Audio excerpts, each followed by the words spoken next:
మీ లైఫ్లో చాలా బాగుపడతారు. శ్రీకృష్ణ పరమాత్ముని యొక్క పథ్యమాలికలో మనం తలుచుకోవాల్సింది ఒకటే ఒకటి.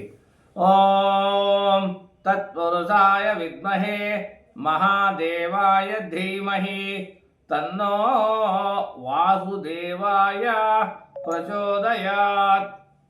ఈ వాసుదేవుణ్ణి మనం ఎందుకు ఇలా స్మరించుకోవాలి అంటే అద్భుతం.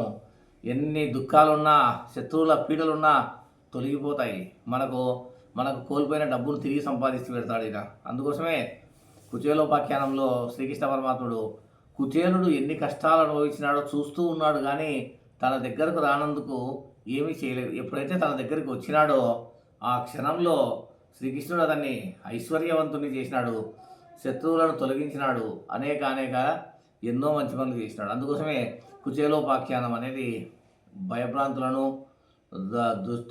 మన శత్రువుల పీడలుంటే, డబ్బు కోల్పోతే, మన ధనాన్ని ఎవరన్నా దోచుకుంటే, ఈ విధంగా మనం కష్టాల్లో ఉన్నప్పుడు జై శ్రీకృష్ణ పరమాత్మనే నమః అనకుండా ఈ పద్యం ఇది చెప్పాలా. ఇది చెప్తే కనుక దీనిలో ఉన్నటువంటి అర్థము నేను స్పష్టంగా తర్వాత చెప్తాను.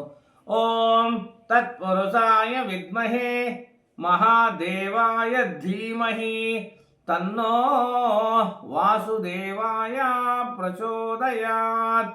జయ వాసుదేవాయ నమః. ఈ మంత్రాన్ని 100 సార్లు పఠిస్తే ఖచ్చితంగా నీకు శత్రువుల పీడలు తొలగిపోతాయి. నీ యొక్క ధనాన్ని తిరిగి నీకు రావడం జరుగుతుంది.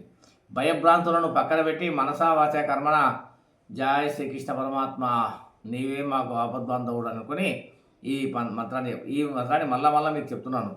ఓం తత్పురుషాయ విద్మహే మహాదేవాయ ధీమహి తన్నో వాసుదేవాయ ప్రచోదయాత్. ఈ మంత్రాన్ని ఇలాగే బాగా స్పష్టంగా వచ్చారు. దీన్ని విడివిడి భాగాలుగా కూడా చెప్పవచ్చు. ఓం ఆ విడివిడి భాగాలు చెప్పే